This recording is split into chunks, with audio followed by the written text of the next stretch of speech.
If they tell you that a murderer has been released in the neighborhood, how would you feel? And this time we weren't releasing one, we were releasing 40,000. When you consider 1 million people who got destroyed at the hands of their neighbors. When you get 1 million people dead, it becomes impossible to exert justice. The president of Rwanda passed a decision to release the perpetrators. So far, 50,000 have been released. Baradutema baturaza aho ngaho kandi nkumva bimbera mu mutima ku buryo numvaga bidashobora kuvamo. Ayo kujya mu mutima wanjye numva nta mbabazi zirimo. Journey to Rwanda. How do I reconcile with someone who killed my family? And into the lives of two women struggling to find the answer.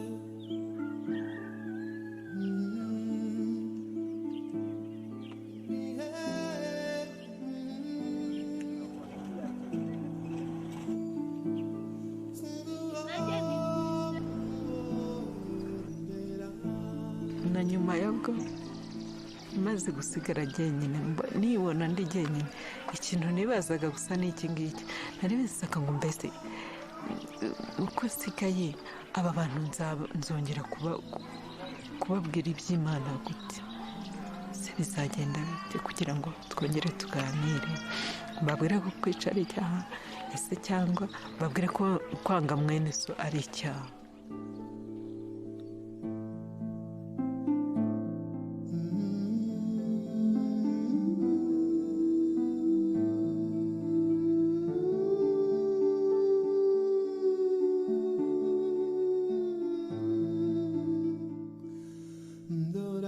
nza kubonana n'abandi bantu nyine tuza kugenda tuganira buhoro buhoro kugeza ubwo naje guhura na babandi bangiriye nabi.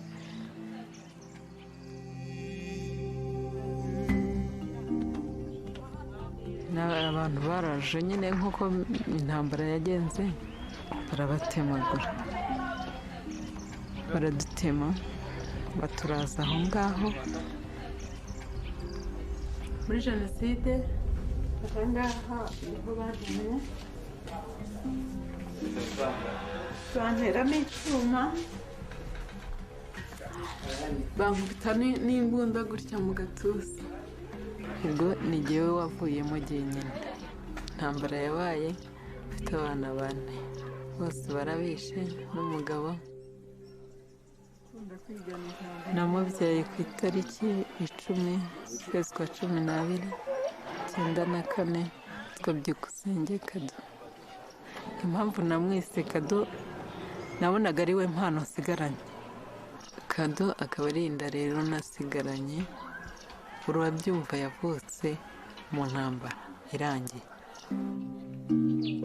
tuye muri aka gace twari duturanye neza abo nibo bankuyemo bagenda batujyana kutwica.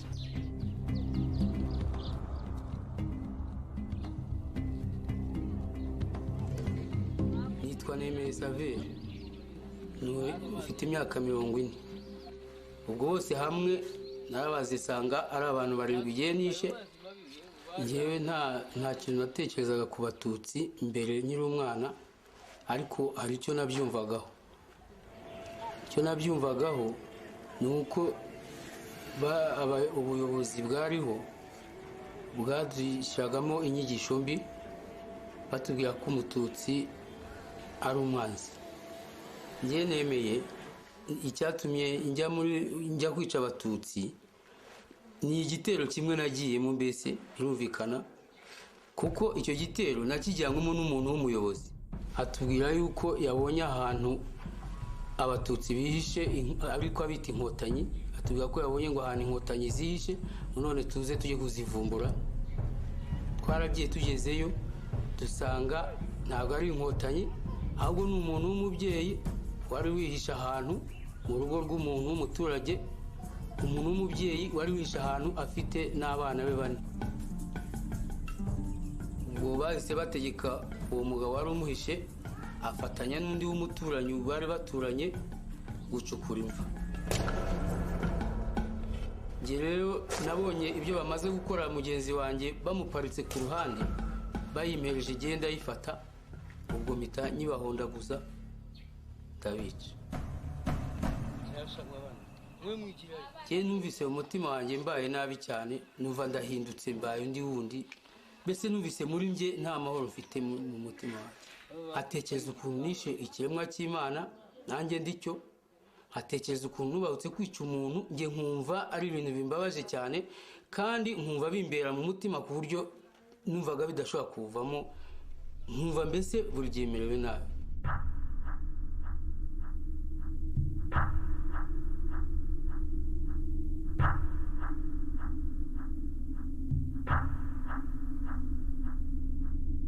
The Rwandan genocide stands as one of the swiftest episodes of mass murder the world has ever seen.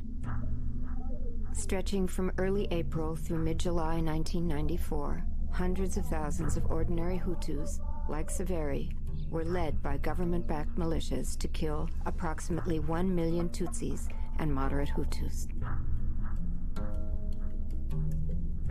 Historically, the distinction between Hutus and Tutsis was based on class rather than ethnicity.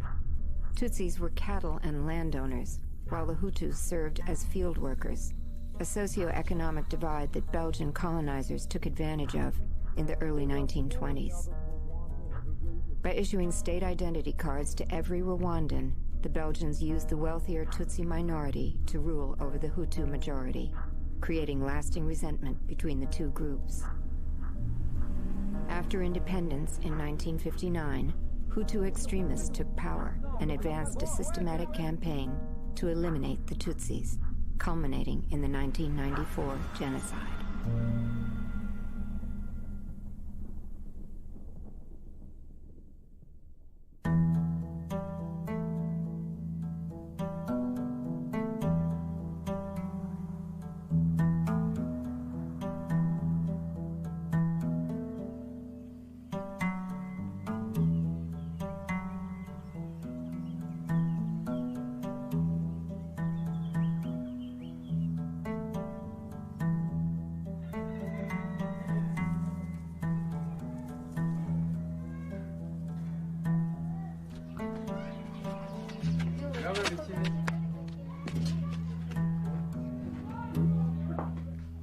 noneho rero iyo umwe apfuye hagasigara umugore wenyine akora ya mirimo yose bakora ari babiri, agahinga, agateka, akavoma amazi, agatora inkwi.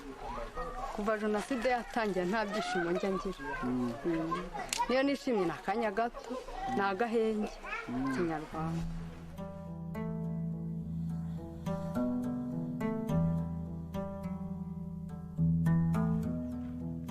Nitwa Kubereye Imfura Chantal. Harya imyaka mfite ni 36. Nyine mbere ya jenoside nari mfite umugabo n'umwana umwe. Umugabo wanjye nawe baramukubita bamumena impyiko no gupfa yapfuye nyuma y'intambara. Ikintu cyabaye muri jenoside nuko abantu bitwa abahutu twabanaga duturanye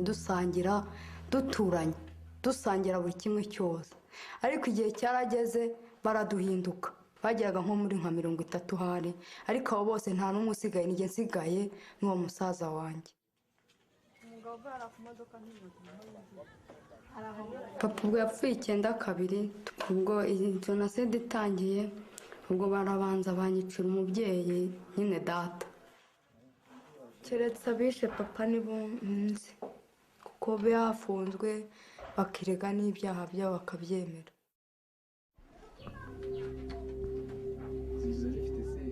Abo bantu batatu basabye imbabazi nta urangeraho, nta n'uwo ndabona yaje mu rugo ngo asure, ariko barafunguwe bari mu ngo zabo.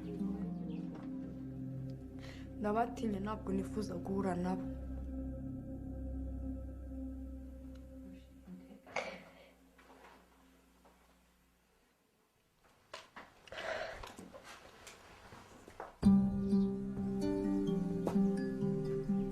duturanye mu kagari kamwe, twarabanaga mu ishyamba. Hano yari yaranagabiye muramu wanjye kuri ruriya rugo rwo hirya hariya inka, yari atarayicyura, ariko tubana dusangira n'inzoga, nta bibazo rwose twari dufitanye uretse ibyo ayo mahano yabaye.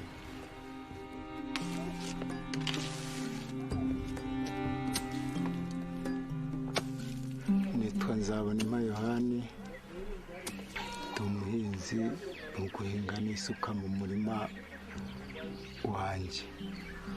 Mu mwaka twaje mu rugo twafunguwe 2005 kuri 29 z'ukwa munani. Icyo nicyo nafungiwe cy'icyenda kabiri kuri se wa Chantal uriya. Twamuseye mu nzu, tumuzamukana hariya ku muhanda, dukoresha intwaro za gakondo, impiri n'umupanga.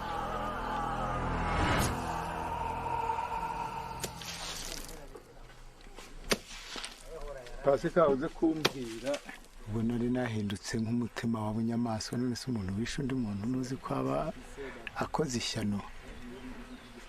Kubona na Chantal kugira ngo tongere tuvugane turebane bikambera rero ikibazo gikomeye cyane. Nuko bigirira isoni, ariko naragerageje nsaka umuntu waduhuza nawe, nkumva ndabifitiye isoni rwose kugira ngo Mbonero barapfuye byararangiye, gusa icyo numva nifuza nuko ntahura nabo ngo tuvugane, kuko iyo tuvuganye ndarira nk'uku nguku nkabura kwihangana.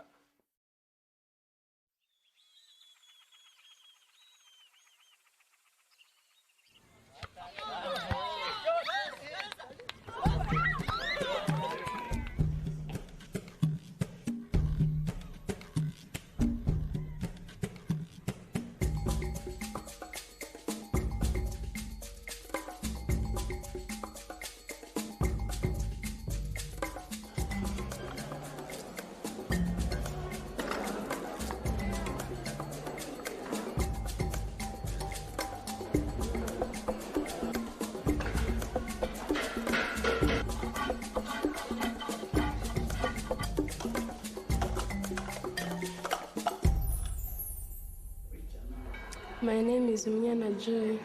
I'm 15 years old. I came to Sunrise in 2001. At the secondary school, I'm the head girl and I'm the leader of the choir.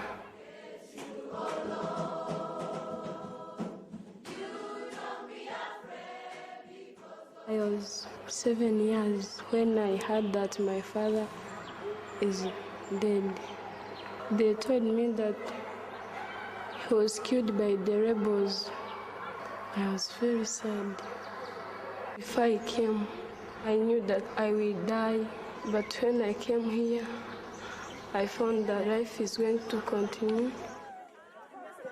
These students, they no longer consider ethnic divisions because we are one person, we are brothers and sisters, so we all believe in that.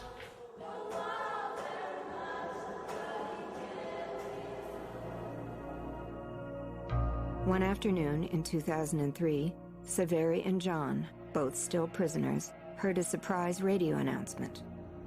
Due to a severe backlog of court cases, President Kagame decided to release from federal prison 40,000 genocide murderers who had confessed to their crimes. With that statement, we were able to have thousands of people coming forward and telling the truth and accepting their own guilt and asking for forgiveness. It was important for people, the mass of people that got involved in one or another in the genocide, to come forward and tell the truth. And on that basis, forgiveness could even be achieved. Reconciliation could forge ahead. After genocide, we had about 120,000 perpetrators. So far, 50,000 have been released. There were some people who were saying, how do I reconcile with someone who killed my family? How do I start? Are you crazy?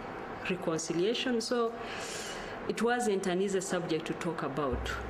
To promote reconciliation, the government officially banned discrimination based on ethnicity. In addition, traditional courts, called gacaca, were reinstated, so villages can hold local trials for released prisoners. While the gacaca system has been praised for extending justice, critics argue that the accused have no representation and are judged only by their peers. After gacaca, the work of reconciling perpetrators with their victims has largely become the job of churches and humanitarian organizations. The conscience has written a record of what you have done. You cannot hide from your conscience. And the conscience does the secretarial work for God.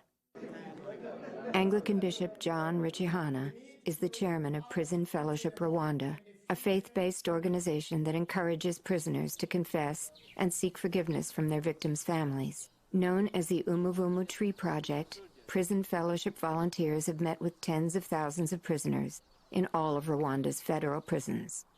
Since 2001, the organization claims to have inspired over 32,000 prisoners to confess and seek the forgiveness of their victims' families.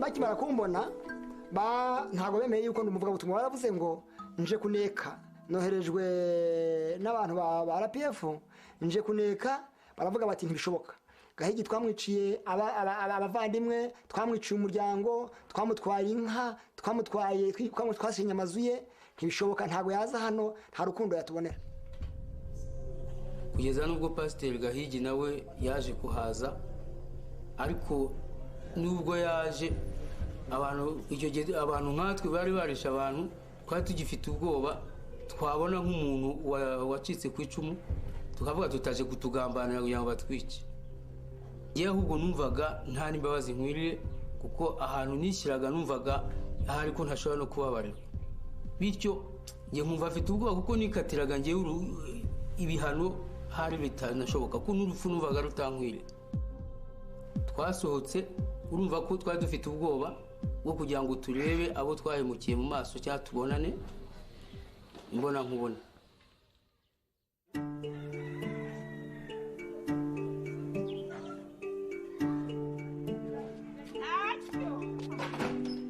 njyewe ubwoba bwo gupfa ntabwo nigeze ngira kuko napfuyeho narabyumvise icya mbere ntabwo burya umuntu iyo bamwishe ntabwo ntababara nta nubwo apfa nabi bityo numvaga icyo ngicyo kitarimo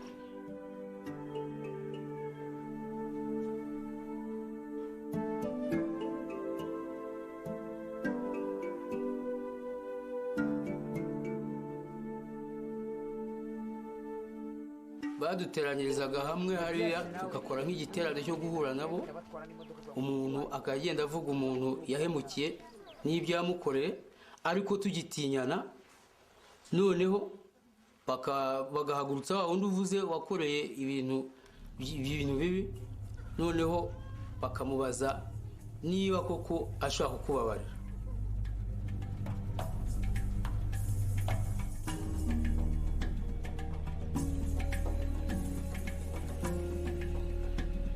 ni iminsi myinshi twagiye duhura na Saveri noneho twahura bakambwira ngo arasaba imbabazi noneho njyewe sinari nakamenya n'icyo nazisabira nuko nibwo yaje kumbwira ko yishe mukuru wanjye n'abana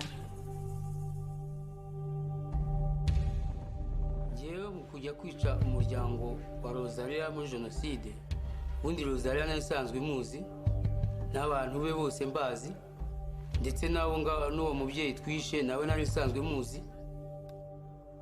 Ntabwo ari we wakwanga kubabarira uwo munyacyaha nawe. Nkurikije ijambo ry'Imana nta kindi numvaga nakongeraho kuko si jye wamuremye n'abo yishe si jye wabaremye ahubwo niyo Mana yahemukiye, bityo numva nabiharira amaboko y'Imana.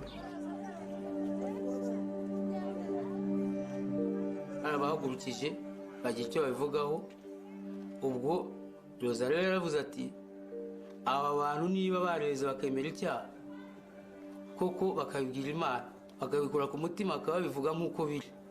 Njye rwose niyemeje kubabarira, ubu ngubu narababariye. Ubwo abo bantu bose bavuze gutyo uwo munsi bahise badufata turahoberana.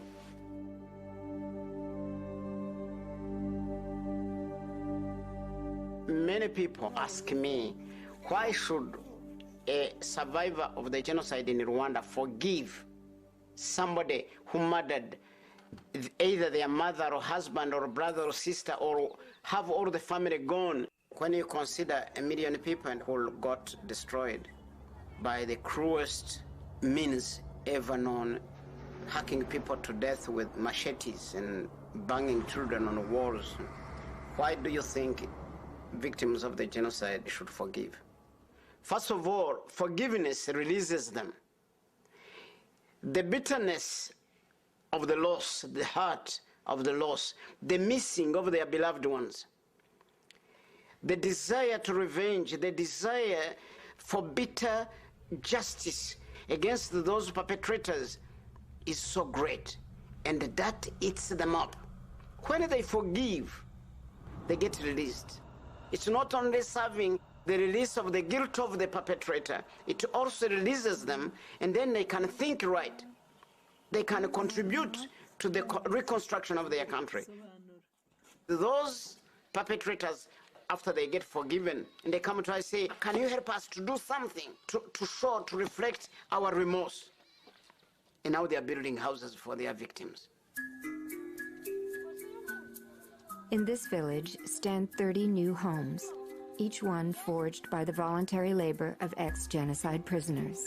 With materials provided by the Prison Fellowship, Saviri worked for 8 months to help build this village in the hopes of proving his remorse. Here, the majority of homes are built for survivors and their families, but several are designated for ex-prisoners. This one was built for Rosaria. Saviri helped complete it for her several weeks ago, but she hasn't moved in yet. Rosaria is stuck living in her old shop because of the small yield of sorghum piled in the backyard. Sorghum, a cereal crop valuable for its resistance to drought, is Rosaria's only source of income this year. As a single mother still suffering from genocide injuries, it will take her many weeks to process the entire crop. Sinshobora gukora akazi k'amaboko abiri. Ntabwo bishoboka kubera ko akaboko kamwe singafite. Amasaka atinze aha ngaha muri iyi myanda yayo yamungirwamo, mbese yapfiramo udusimba twayarira. Amasaka atinze hano n'abajura bayiba. Ubundi kino gikorwa kiba kiruhije cyane, umuntu agitangaho amafaranga menshi. Nyuma y'ibi bikorwa nzibwimuka ngera ruguru uriya.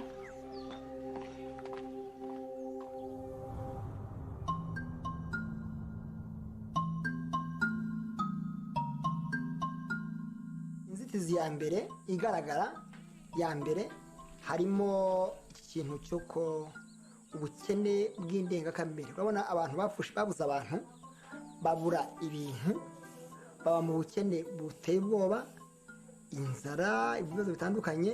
Ibyo nabyo ni imwe mu nzitizi zituma ubwiyunge butagerwaho.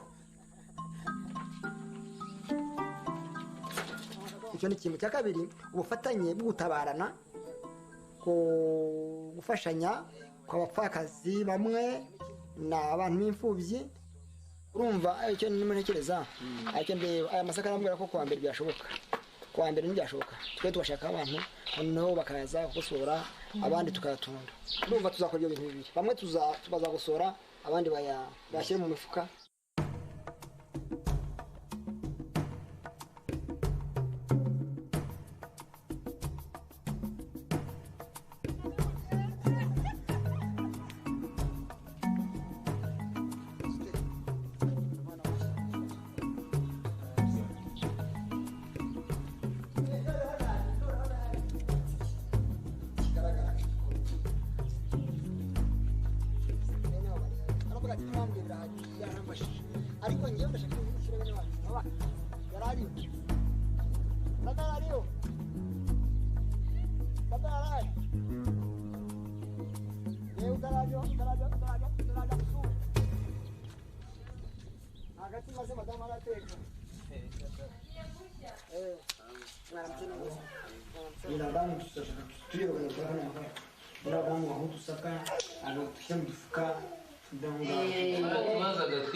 ubu ntigihari, nyirayo niwe wiyimukiye yagiye gutura ahandi. ndahanyura umubiri ukanyura usukwaho, mbese hakantera ubwoba. ni inyigisho twahasanze, barakomeje barabitwigisha cyane, kwerega no kwemera icyaha, uburyo bifite inyungu no kugaruka mu banyarwanda, mu muryango nyarwanda, ukabana n'abanyarwanda, mbese ukicuza ukabisabira imbabazi, ukabohoka ku mutima. ariko kujya mu mutima wanjye numva nta mbabazi zirimo. bangiriye nabi, banyica umusaza nabi,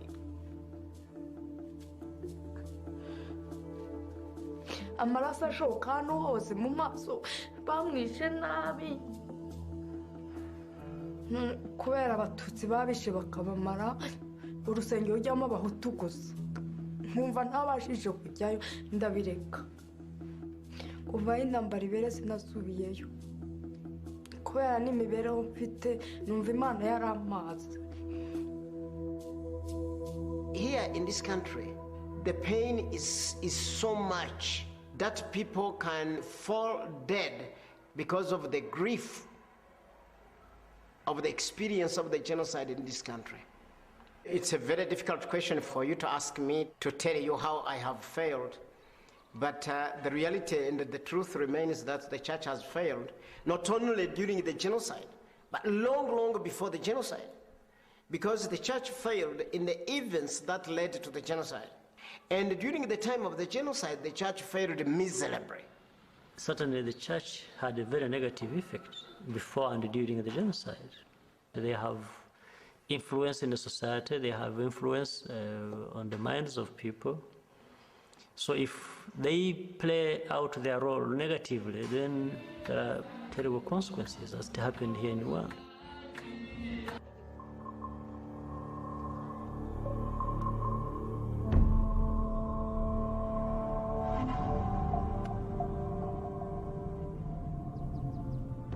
After the genocide, a number of church officials were arrested for taking part in the murders. In several documented cases, priests and other church leaders aided in the destruction of their own congregations as they sought refuge in the churches. There is a priest who brought a bulldozer and bulldozed the church over the people who were full in the church and hiding in the church. So they bulldozed the whole building, the whole cathedral like this, on top of the people.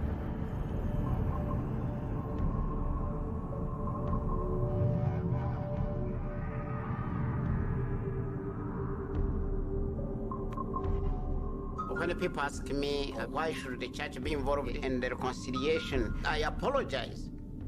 I apologize because the truth is that the church is not free from the guilt from that failure. Very often I tell people, look, the church here is not different from the church elsewhere. Very often we are so heavenly minded that it's as if we don't care about what's going on around us. We simply keep quiet. We preach about the love of God because we don't dare preach against the injustice. See, the problem we have had is to herd people into the churches and we convert people to the church without converting them to God. So we have to change and be exemplary to the people of Rwanda that repentance is a requirement. Transformation is our calling.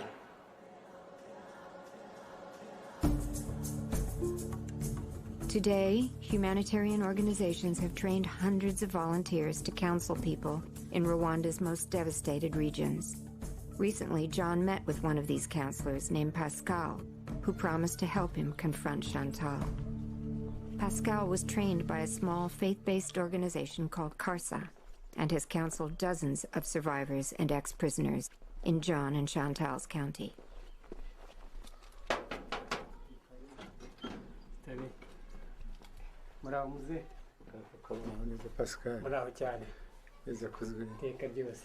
Bana biti ambonye agira ubwoba nkuko umwe yarasanzwe atinya bacitse ku icumu agize ubwoba ndamurura tuganira afite isoni bigezeho rero turuza kuganira ndamubwiye se abantu ko bemeye ibyaha abantu baba warahemukiye ni bande yambwiye abantu babiri ambwiye ati abana bo kwa Sitaratone ari bari barimo Chantal na musaza we buri afite musaza we ambwira nabo kwa bene wabo bari yavugaga ati abo bantu mbabonye rwose nkabasaba imbabazi byampa amahoro none se wamukwegereza bamwakwiyunga ku munsi wa mbere aramaganira burundu ati ahubwo sinzi ibimuzana by'ubumwe n'ubwiyunge sinzana mu bikura abantu baratwikiye mwabishe muraza kutubwira ibyo ngibyo bo ndagerageza kumuhendahenda ndataha turongera turaganira se ushobora kubona na Yohana ati twabonana se wamuha imbabazi zibakora ati ntazo nshobora kumuha rwose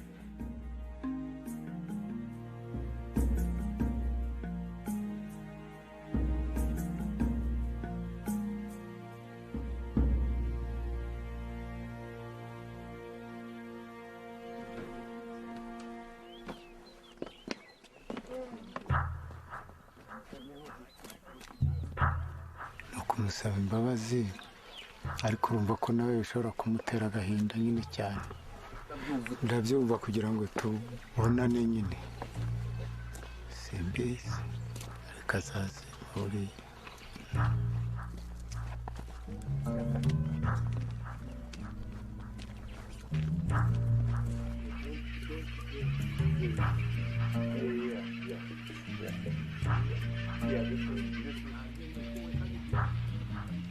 ubona n'umuntu wanyinjiye tumva ari bikomeye gusa usibye ko umutima bigarukamo nkumva jenoside ingarutsemo ibindi byasaga nkaho nsa nk'ubyibagiye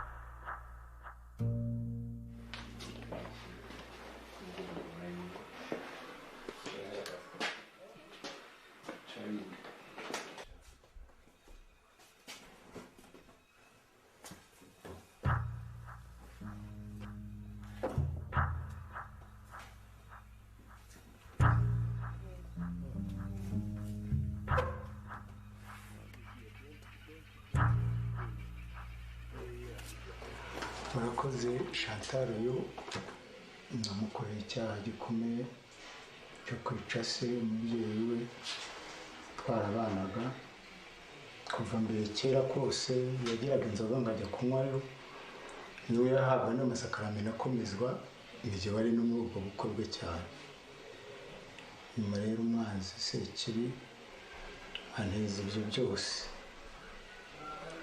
muri cyaha rero ndahemuka nkaba mwikubise imbere musaba imbabazi nanjye ku cyaha nakoze. iyo utekereje abana bari mu rugo urabazi akaba nta n'umuhari wumva koko bimeze bite ari nkawe reba uko mpagaze nta mugabo ngira nta bana ngira nta muryango ngira bitewe n'iki ijambo mputu wahindutse kandi dusangira dushyingirana ugahinduka urumva wowe iki ibyiringiro wo muri we byaza bite kugira ngo uhinduke umuntu mu kanya gato erega iyo umuntu yakoze icyaha akica umuntu w'umuntu ni ibintu bikomeye cyane rwose no kugira ngo umuntu yemerere na hariya ni inyigisho nyinshi baha abantu imyaka myinshi kugira ngo ubohoke umutima n'abandi bishe abantu ibyo nyine none se kukiduhura nahura ariko nuko ucumba n'izamba rwose birababaje kubona mpagaze nka nayo mfite umuryango munini ese iyo ureba ncika ku isambu ya data ntaciwe n'iki numvaga ko duhuriye mu nzira nawe ngomba kukurira mu maso kandi nta kintu bimariye nta na kimwe reka ibintu byabaye by'amashitani bizari bibi bigakora bibi kumva nk'ukuri jenoside imaraho abantu bose hariho n'ahazimangatanya hatagira n'umuntu n'umwe abantu bose barapfa bashiraho bamazwe na jenoside bashiraho birarangiye bashiraho ariko yewe nanjye nta mahirwe n'ubudashima Imana yuko nkiriho mbasha no kukureba nkanakuvugisha nkamenya ko bigutera n'isoni zo kunyegera nuko gutakambira rwose duhura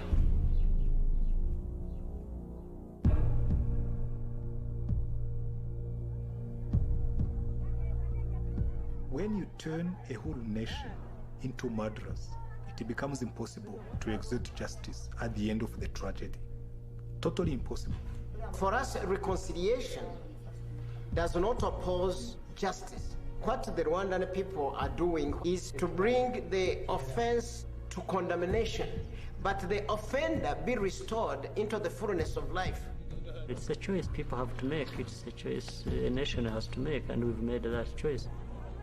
You may get people who live at peace together, but deep inside they are still harboring their anger and their bitterness, and that's not reconciliation. Out of 8 million people, how many have a testimony of forgiveness?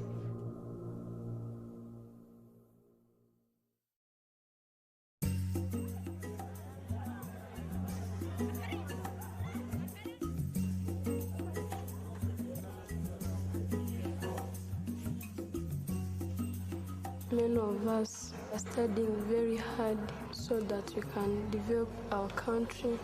What we want to promote is unity among the Rwandese.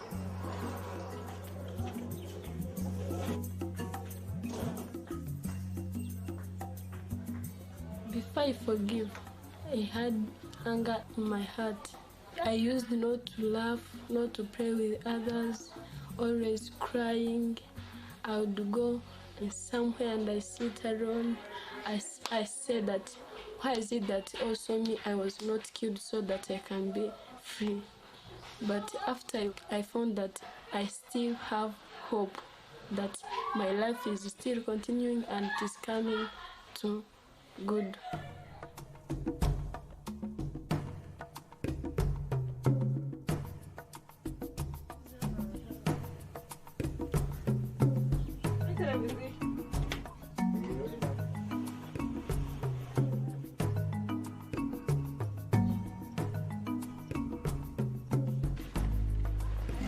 Pasiteri Gahigi yabimbwiraga ngo bazaza kumfasha byaranejeje kuko n'ubundi byari binduhije kugira ngo aya masaka ave hasi.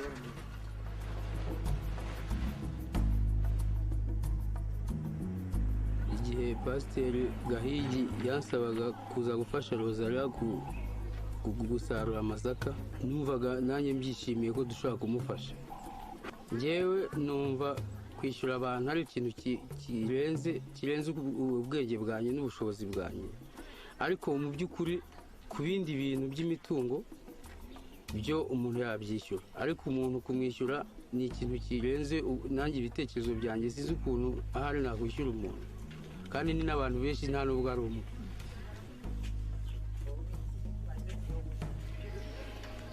saveri na matiyasi nibaza kumfasha gutunganya aya masaka biri burusheho gutuma nanone numva nakongera kubagirira icyizere nk'uko byari biri kera.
urumva bakiva muri gereza nta n'umuntu watinyukaga no gusuhuza undi, none hageretsweho n'ibindi bikorwa nanone byo gufashanya, urumva rero birimo biraza.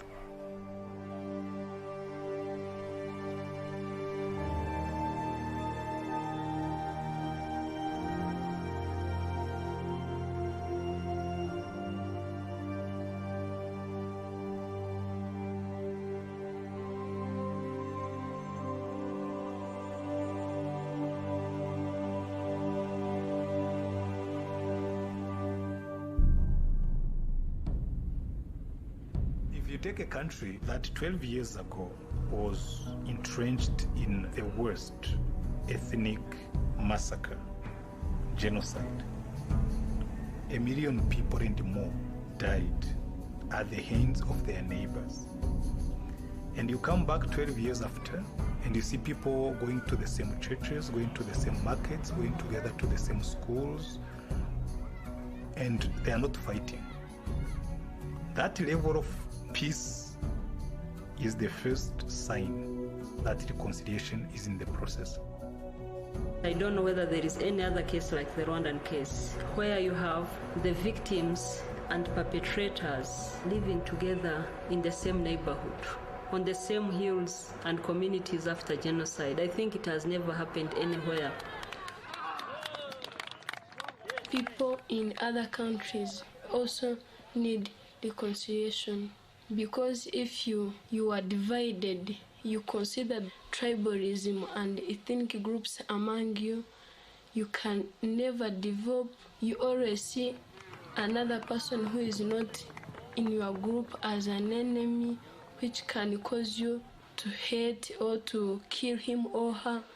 The Rwandese are forgiving each other, and I think that in their future they will be peaceful.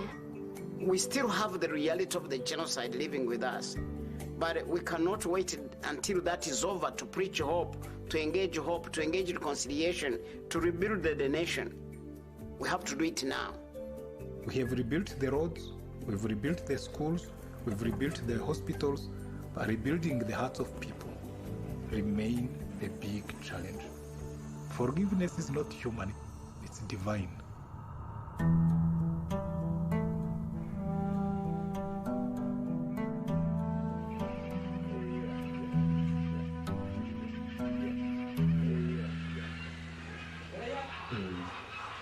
jenoside yabaye mbi sinkubeshya leta yabahaye imbabazi ndavuga ni koko umuntu yica umuntu akongera akagaruka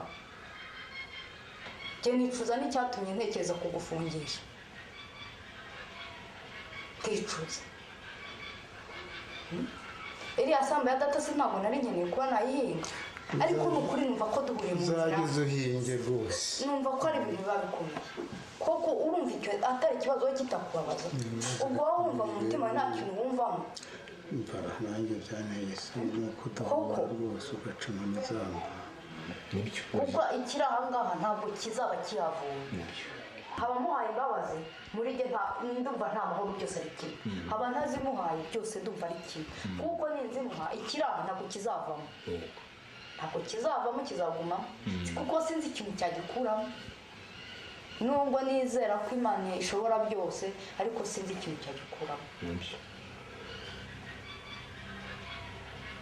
ariko uriya kubonye ahita yibuka amaraso ya so nawe wamubona ugahita wibuka uburanga bwa so urumva ibintu bibiri bitandukanye uyaribuka amaraso ya so yamenye ubona ukibuka uburanga bwa so bikaba ikibazo rero ubundi gutanga imbabazi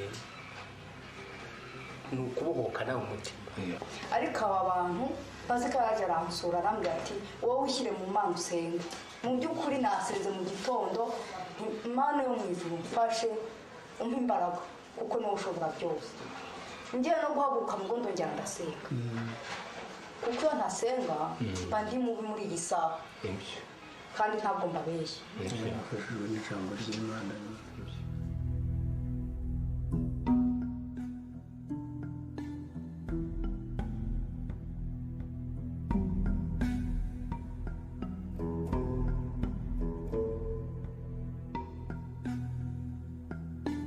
ubundi leta yaguhaye imbabazi uri iwawe uri kumwe n'abana bawe n'umudamu wawe kiba ntacyo usaba imbabazi ntacyo nacyo usaba imbabazi uzi utarazisaba n'urya n'uryama ijambo rirambabaza cyane rirambabaza wa musaza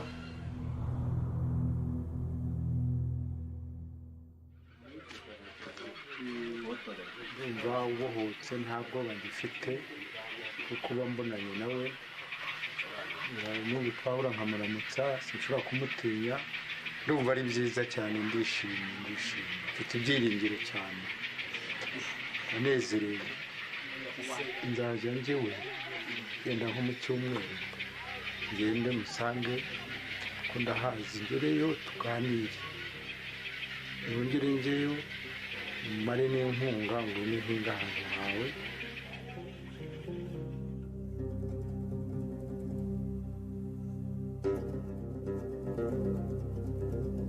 naraye ntashye amahoro ariko ngeze aha mu rugo nararyamye ndasinzira ariko nkangutse sinongeye gusinzira nagumye ntekereza ndetse ndota n'abantu bapfuye kandi byararangiye byaramvuyemo numva ko bingarutsemo ubwo rero muri jyewe ntabwo naraye neza